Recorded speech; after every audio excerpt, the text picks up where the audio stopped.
Alors cette vidéo, c'est une vidéo FAQ, donc aujourd'hui je vais vous répondre aux questions généralement par rapport à la grossesse. La première question c'est: est-ce que c'était une grossesse planifiée ou surprise? J'ai envie de dire les deux. Pourquoi? Parce que c'était une surprise. Je l'ai appris par vraiment un docteur qui m'a appelé juste pour me redonner des résultats vis-à-vis d'une mycose que j'avais. Et en fait, il m'a dit de ne pas prendre les médicaments qu'il m'avait donnés 3 jours auparavant, qui d'ailleurs je ne les ai pas pris parce que je pense que Dieu en fait il m'a dit de ne pas le prendre. J'étais vraiment sûre et certaine de ne pas prendre ces médicaments parce que j'avais vu en fait sur le site en ligne officiel de ce médicament que ça pouvait entraîner l'infertilité, et dans mon cas, comme j'étais déjà enceinte, en fait j'aurais pu perdre le bébé. Je l'ai appris à travers le spécialiste, et ce spécialiste, quand je lui ai parlé, il m'a dit oui, bah, vous êtes enceinte. Et moi je lui dis mais non, non, c'est pas possible.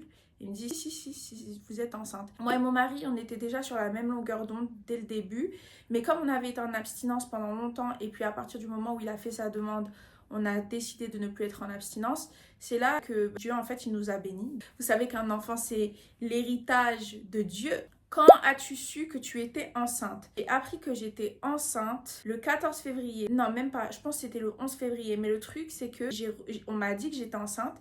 Sauf que pour que ce soit confirmé, il fallait que je voie un docteur pour mars. C'est-à-dire que ça n'a pas été confirmé jusqu'à mars. Enfin, quand j'ai vraiment eu la confirmation, après toutes les échographies, après tous les rendez-vous, c'était en mars. Comment ton mari a réagi quand tu lui as annoncé? En fait, il faut savoir que j'étais en haut-parleur. Comme je vous ai dit, c'était un spécialiste qui m'a appelé. Il était assis sur le trône, il est sur son tel, et moi, je suis là, je parlais avec le spécialiste. En plus, je me prenais la tête. Il me dit, ouais, vous êtes enceinte? Ben, j'étais en haut-parleur, du coup, mon mari me regarde. Je le regarde, je dis, non, c'est pas vrai, c'est faux, ça doit être quelqu'un d'autre.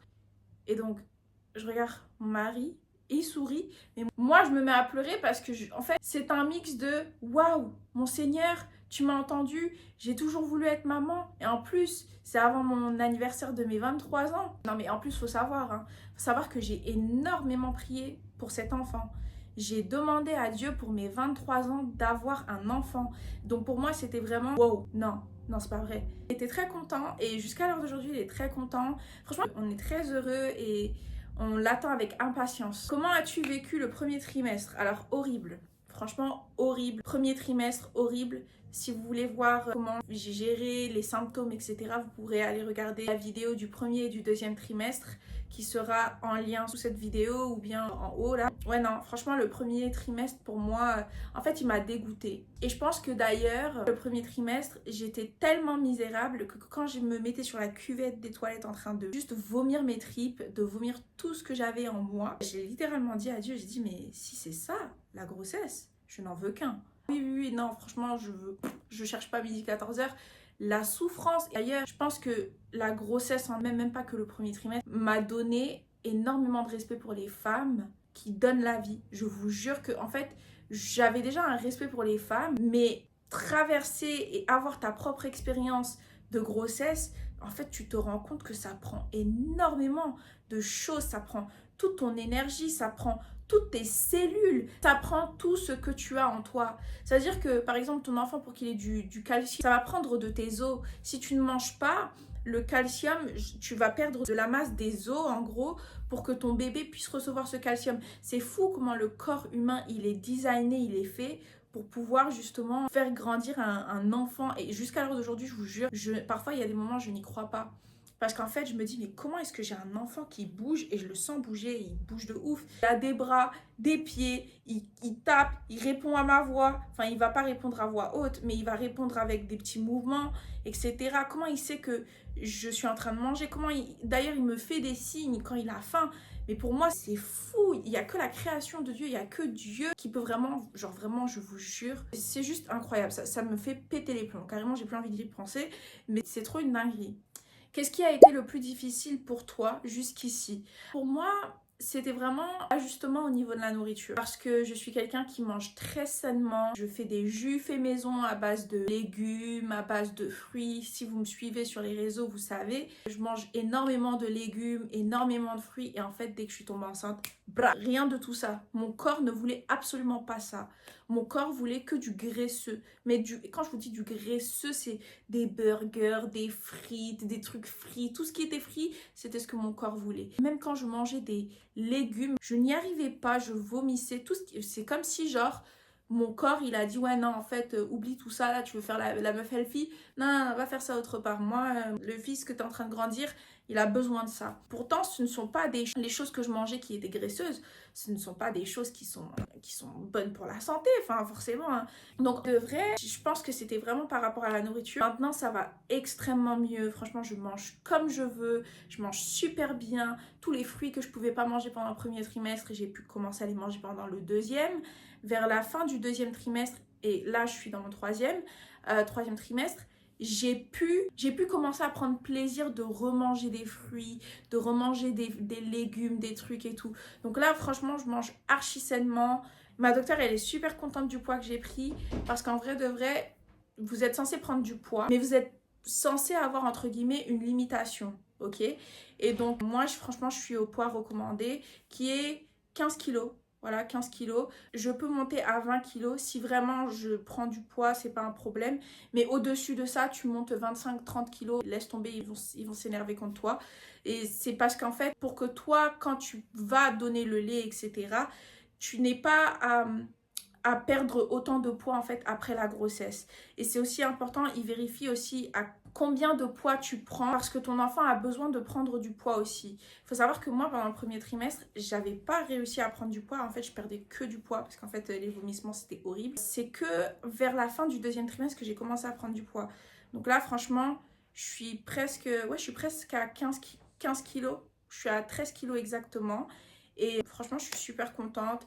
Mes docteurs, ils me disent, ah, mais t'as un petit ventre. Enfin, pour quelqu'un qui est au stade où j'en suis, qui va donner la vie dans vraiment pas longtemps, pour eux, c'est waouh, genre. Mais franchement, c'est pas toutes les femmes qui vont prendre le même poids. Faut pas se dire que, ouais, mais pourquoi j'ai que 5 kilos? Tant mieux pour toi. Si t'as pris 5 kilos, peut-être que le bébé, il fait 5 kilos en entier, tu vois. Si tu as pris 13 kilos, pas de problème. Si t'as pris 15 kilos, pas de problème. Si t'as pris les kilos recommandés, alors ne t'en fais pas. On ne te dit pas de ne pas manger, mais essaye d'être saine, etc. Il faut savoir aussi un autre truc, c'est que par rapport... En fait, là, je vous parle de kilos parce que la prochaine question, c'est tu as pris combien de kilos depuis le début. Mais encore une fois, moi, dès le début, j'avais pas pris de poids. En fait, j'avais que perdu du poids jusqu'à milieu du deuxième trimestre.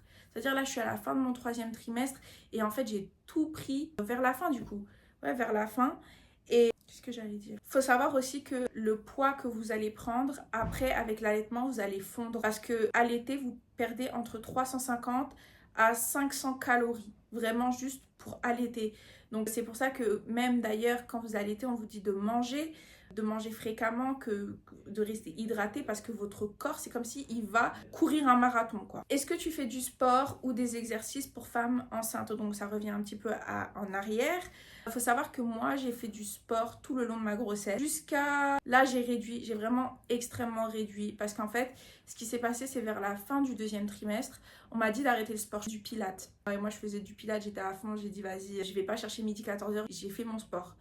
Et en fait, ce qui s'est passé, c'est qu'en revenant d'Hawaï, je suis partie à Hawaï pour vers les 19 semaines. Et en fait, quand je suis partie à Hawaï et que je suis revenue, j'ai perdu du sang. En fait, j'ai eu du sang dans mon urine, ce qui a été d'ailleurs très très stressant. Mais en fait, quand j'ai été à l'hôpital, etc., ils ne savaient pas me dire exactement pourquoi j'avais perdu du sang, mais ils m'ont dit que peut-être c'était à cause du voyage, c'était à cause du pilate et c'était à cause de la fatigue. Est-ce que tu as eu des envies bizarres?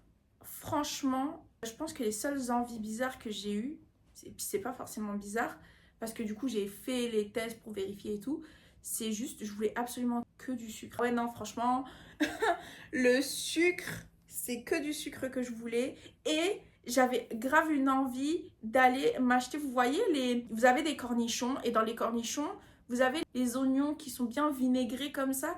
Je vous jure que je pouvais me tabasser un truc d'oignon comme ça en une journée. Vraiment, ça, et je mangeais déjà du piment. Je mangeais énormément de piment, mais depuis que je suis enceinte, alors là, le piment, ça va à foison, à gogo. C'est comme si je pouvais pas manger sans piment. Mais je vais dire une chose, c'est que manger avec du piment, je me suis rendu compte qu'en fait, j'arrive à digérer, on va dire, ma nourriture. Si c'était pas pour ça, je vous jure qu'il y avait certains moments où je n'aurais pas pu manger, où je n'aurais pas pu digérer ma nourriture. Et d'ailleurs, je vais juste mettre ça entre parenthèses, si vous voulez pouvoir bien digérer et pouvoir continuer d'aller aux toilettes pendant que vous êtes enceinte, mangez des prunes. Voilà. Est-ce que tu ressens bébé bouger tous les jours maintenant? Alors oui, tous les jours. même fréquent. Quand je mange, 2 heures après que je mange, on va dire entre 30 à 45 minutes, il va bouger. Ensuite, il va se coucher. Ensuite, il va dormir pendant 1 heure et demie, 2 heures. Ensuite, il va se réveiller. Je vais le ressentir bouger. Donc oui, en fait, je le sens bouger tout le temps. D'ailleurs, même depuis que j'ai commencé à faire ma vidéo, etc., il bouge. Mais ouais, as-tu eu des symptômes inattendus que personne ne t'avait prévenu? Alors j'en parle dans ma vidéo du premier et deuxième trimestre, je vous encourage à aller la voir. Je vais juste les énoncier, ouais, c'est comme ça que ça se dit. Les douleurs de hanche, personne ne m'avait prévenu. Les palpitations du cœur, personne ne m'avait prévenu. Respirer comme un buffle, personne ne m'avait prévenu. Les crampes pendant la nuit, les crampes mais de pieds, de jambes, malgré que j'en ai eu très peu, personne ne m'avait prévenu. Ça, c'est vraiment pour moi, ça là, personne, c'était inattendu. Je m'attendais au vomissement et tout, mais ça, personne ne me l'a dit. On me demande, est-ce que je vais parler le français ou l'anglais à mon fils? Comme mon mari, il est américain. Et d'ailleurs, pour ceux qui ne le savent pas, je suis devenue américaine. Alors, on compte lui parler en français et en anglais. Ça veut dire que je vais lui parler le français. Voilà, et puis en plus, sa grand-mère, du coup, ma mère va venir et rester près de moi. Elle parle français, donc je sais qu'elle va lui parler français. Il va parler français et on va lui parler anglais parce que bien évidemment, comment est-ce que le papa il va faire pour communiquer avec notre fils s'il ne parle pas l'anglais. Mais ce que je vais faire, c'est que le papa va parler avec en anglais. Mais je vais essayer de beaucoup lui parler du français parce que je sais que notre enfant, naturellement, en allant à l'école, il va apprendre l'anglais. J'ai cette envie de pouvoir contribuer à sa croissance et je sais que je vais contribuer, mais j'ai cette envie de pouvoir, on va dire, lui apporter quelque chose que je me dise, bah, c'est moi qui lui ai appris ça, on va dire entre guillemets. La prochaine question, est-ce que tu as eu des douleurs vaginales ou des pertes bizarres pendant ta grossesse? Alors jusqu'ici non. Par contre, en fait non, je vais pas mentir, vers la fin du deuxième trimestre, j'ai commencé à avoir des pertes qui sont à peu près blanches et on appelle ça du lokéa. En gros, du lokéa, c'est totalement normal.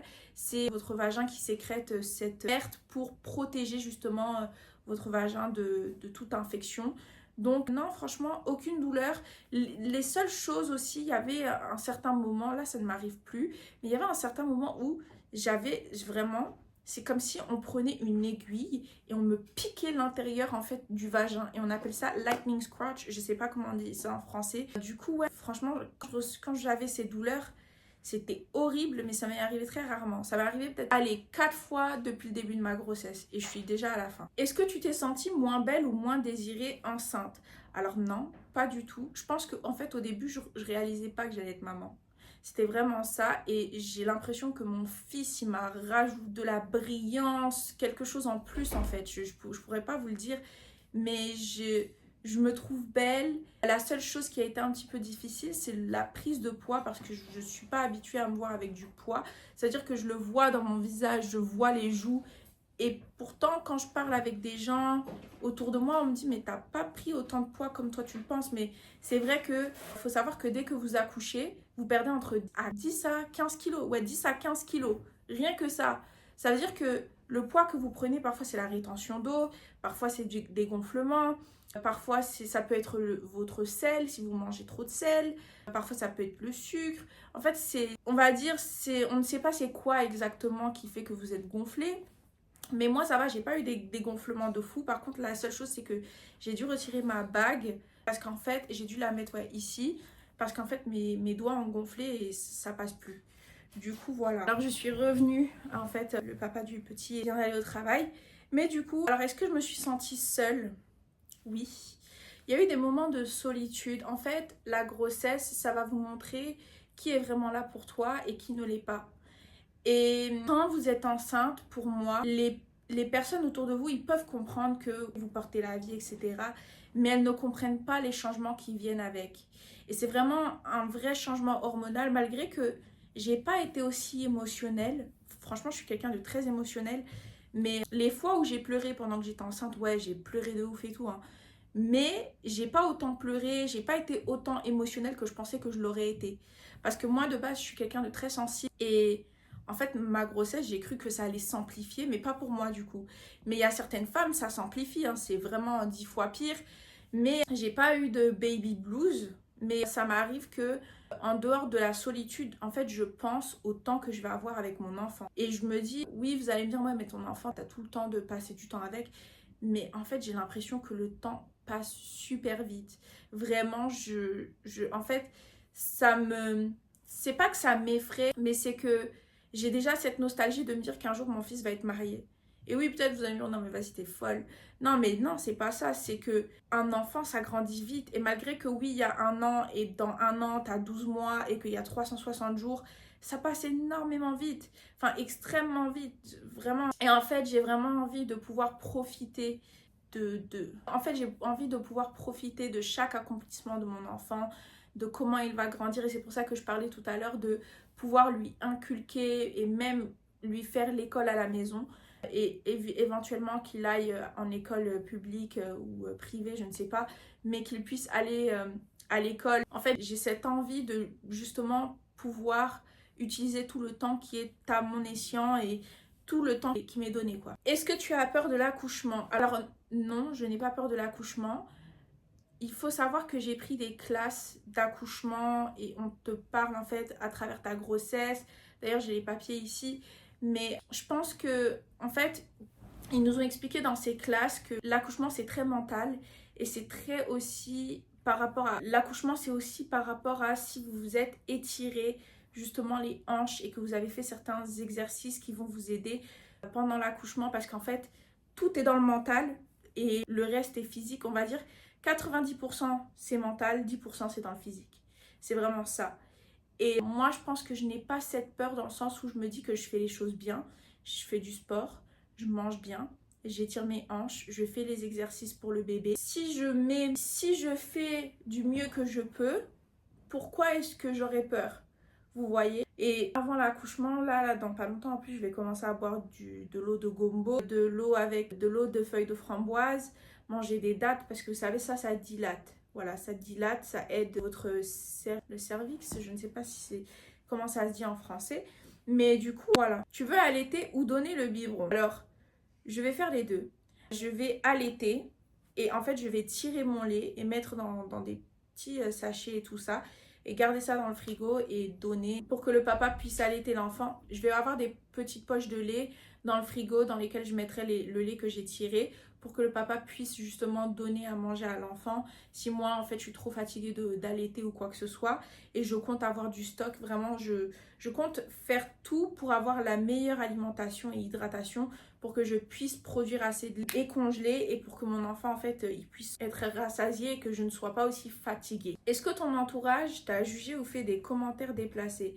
Je n'ai eu aucun commentaire déplacé. Je n'ai eu personne qui ne m'a jugé parce qu'en fait, je l'ai aussi dans des très bonnes conditions, cet enfant. Simplement, quand je l'ai annoncé sur les réseaux sociaux, donc je l'ai annoncé il n'y a pas longtemps, il y a quoi, une semaine et demie, il y a 2 semaines, il y a eu quelques personnes qui étaient des haters et je les ai juste bloqués. Moi, je cherche pas midi 14h, je te bloque. Franchement, j'ai la flemme, je vais pas débattre avec toi, je vais pas faire un midi 14h, non. Je te laisse dans ton délire et puis voilà quoi. On me demande est-ce que tu as l'impression que ton corps t'échappe parfois? Je sais pas si tu veux dire les changements du corps. Désolée, c'est mon mari. Mais non, franchement, je me dis que mon corps, il a été créé, il a été fait pour pouvoir garder cet enfant dans les meilleures conditions, si vous voyez ce que je veux dire. Et le truc, c'est qu'il y a beaucoup de femmes qui, malheureusement, leur corps ne leur permet pas de pouvoir être cette maison pour votre enfant. Vous voyez, et moi, je remercie Dieu, mais tellement, mais infiniment que vraiment, mon Seigneur, je te remercie d'être à la fin et que mon corps, en fait, a supporté. Vous voyez, c'est très important. Et d'ailleurs, si votre corps ne le supporte pas, faut pas non plus se mettre la pression, faut pas non plus se dire que vous n'avez pas été à la hauteur, que votre corps n'a pas été à la hauteur, qu'est-ce qui ne va pas avec vous. Non, chaque femme est différente et chaque femme... Il y a certaines femmes qui rejettent la grossesse, hein. Il y a certaines femmes qui rejettent la grossesse et franchement, moi, je remercie juste le Seigneur que j'ai pu être un temple, on va dire, sacré pour cet enfant. On me demande, est-ce que tu connais déjà le sexe du bébé? Oui, c'est un petit garçon. As-tu déjà choisi un prénom? Oui. Est-ce que tu vas prendre la péridurale? Je ne sais pas. Voilà. Moi, je me suis mise en tête de ne absolument pas la prendre. Que je me suis dit que notre corps, il a été créé, il est fait pour ça. Dieu nous fait confiance de mettre la vie. Donc, je me dis que je n'en aurai pas besoin dans le sens où J'ai posé la question à beaucoup de personnes autour de moi qui n'ont pas pris la péridurale et ça s'est bien passé pour eux. Maintenant, je prie et je demande au Seigneur de me donner le courage et la force justement de pouvoir avoir un accouchement qui est sans péridurale et vraiment qui sera top. Tu as déjà préparé sa chambre ou tu attends la fin? Sa chambre, elle est déjà prête. Là, je suis dans sa chambre. Il faut savoir que, comme je l'avais dit dans une de mes vidéos, mais je pense que c'était pas en français, je ne compte pas vous montrer sa chambre. Je vais vous montrer, oui, quand je le changerai, etc. Mais je compte pas vous montrer. Ça m'intéresse pas de vous le montrer. Mais par contre, oui, tout est prêt depuis les 22 semaines. Voilà. Tu as un plan de naissance précis? J'ai un plan de naissance. J'ai tout écrit. D'ailleurs, je dois l'imprimer. Merci de me l'avoir rappelé. Donc là, je suis vers les dernières questions. Est-ce que tu as pardonné à certaines personnes grâce à ce bébé? Bah en fait, cet enfant m'a permis de me rendre compte que je vais protéger ma paix intérieure. Je n'ai pas besoin de personnes qui sont négatives. Et moi, quelque chose qui m'a très surprise, c'est des personnes qui se sont permises de se prendre la tête avec moi, de m'embrouiller, des trucs comme ça, alors qu'elles savaient que je suis enceinte et que en fait littéralement genre se prendre la tête avec moi ça va servir à rien et ça peut juste te mettre du stress. Et en fait ça m'a choquée de voir qu'il y avait certaines personnes qui n'ont aucune considération pour ça et donc ça m'a permis de me rendre compte que non en fait je vais pas être gentille, je vais protéger moi et mon enfant, point barre. Et c'est vraiment genre en mode si je veux pas te parler je te parle pas, et si je décide que mon enfant ne te rencontrera jamais de toute ma vie, ça sera comme ça aussi. Qu'est-ce que cette grossesse t'a appris sur toi? Cette grossesse m'a appris que en fait, mentalement, je suis forte et que je suis faite pour ce rôle. Vraiment, je pense que c'est ce que ça m'a appris, que que Dieu a décidé de me faire confiance avec quelque chose de si précieux. Vous voyez, et pour moi, ça veut dire que Dieu pense que je suis à la hauteur et je pense que je suis à la hauteur. Qu'on me le dise ou pas, hein, rien à foutre. Vraiment, je suis très très très très heureuse de ce que cette grossesse m'apprend et aussi la patience. Ouais, avoir énormément de patience parce que pendant la grossesse, vous avez encore moins de patience. Mais je vous jure que je me dis, comme mon enfant ressent tout ce que je ressens, apprendre la patience parce que quand mon enfant sera là, il faut que je lui apprenne ces choses. Vous voyez? Est-ce que tu te sens plus connectée à Dieu depuis que tu es enceinte? Oui, oui, oui, oui, oui. Et d'ailleurs, j'avais lu quelque chose qui dit que la femme, c'est le seul être humain qui sera le plus proche de Dieu. Dans le sens où tu as vraiment cette création. Pour moi, c'est, encore une fois, la pensée de la grossesse et comment un enfant grandit et tout, c'est incroyable. Je n'arrive même pas à avoir conscience en fait de ça. Donc, je dirais que ça m'a énormément connectée à Dieu. Je prie encore plus, intercession. Et je remercie le Seigneur. Et on me pose la dernière question, c'est: tu as peur de transmettre des blessures émotionnelles à ton enfant? Non, franchement non. Pourquoi? Parce que je sais que à travers les dernières années, j'ai fait énormément de travail sur moi-même, énormément. J'ai pu guérir certaines choses, certaines plaies. D'ailleurs, cette grossesse m'a permise de guérir certaines choses que je ne pensais jamais pouvoir guérir, quoi. Vraiment des blessures, je ne m'y attendais pas et je pense que comme Dieu le dit, en fait, c'est vraiment un héritage, c'est vraiment une bénédiction. Et je pense que quand vous donnez la vie à une créature, une nouvelle créature qui vient sur cette terre, mais vous donnez aussi vie à une nouvelle version de vous-même. Et pour moi, c'est vraiment comment je le vois. Donc franchement, non, je n'ai pas peur. Et la peur, c'est pas de Dieu. Tout ce qui est peur, tout ce qui est confusion, tout ce qui est doute, ce n'est pas de Dieu. Parce que Satan est un menteur. Et Dieu le dit dans la parole. C'est Satan qui va nous causer la confusion. Il n'y a pas de peur ici. Donc voilà, en tout cas, j'espère que cette vidéo vous aura plu et que j'aurai répondu à toutes les questions dans les meilleurs détails et que je me serais bien exprimée. Parce que comme vous le savez, je parle anglais couramment tous les jours. Et du coup, parfois, quand je m'exprime en français, j'ai pas forcément les mots, je bégaye, etc. Mais du coup, je suis super contente de pouvoir vous faire cette vidéo, partager ça avec vous, répondre à toutes vos questions. Et vraiment, merci à toutes les personnes qui m'ont donné énormément d'amour, énormément d'encouragement. Et franchement, je suis très, très, très, très, très honorée et heureuse de pouvoir partager ça avec vous aujourd'hui. En tout cas, je vous remercie d'avoir regardé cette vidéo jusqu'à la fin. Et puis, je vous fais des gros bisous, que ce soit la soirée, la journée. Gros bisous à vous. Mouah.